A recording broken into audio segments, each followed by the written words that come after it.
मालवण शहरात प्रवेश करतानाच देऊळवाड्यात एक पहिलीच प्राथमिक शाळा लागते। ही शाळा मालवण शहरातील सर्वात जुनी प्राथमिक शाळा असल्याची नोंद आहे।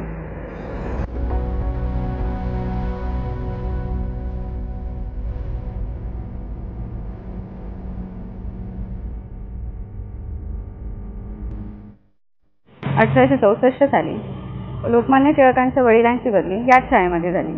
लोकमान्य टिळक देखील या शाळेचे काही काळ विद्यार्थी होते आणि ही गोष्ट अवघ्या सिंधुदुर्ग जिल्ह्यासाठी सन्मानाची आहे व ऐतिहासिक देखील आहे।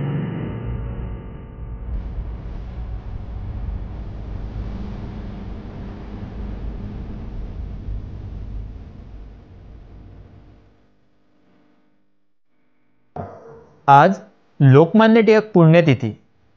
केशव गंगाधर टिळक असे मूळ नाव असलेले लोकमान्य बाळ गंगाधर टिळक हे नाव म्हणजे समस्त भारतीयांसाठी एक समाज चेतनेचा सह्याद्री।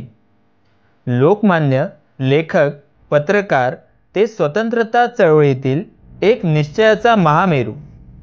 देशातील किंबहुना महाराष्ट्रातील विविध गाव व शहरांमध्ये लोकमान्यांच्या आठवणी आहेत। मालवणमधील देऊळवाडा इथेही त्यांची अशीच एक ऐतिहासिक आठवण आहे। 1864 साली लोकमान्य टिळकांच्या वडिलांची देऊळवाडा प्राथमिक शाळेमध्ये बदली झाली होती।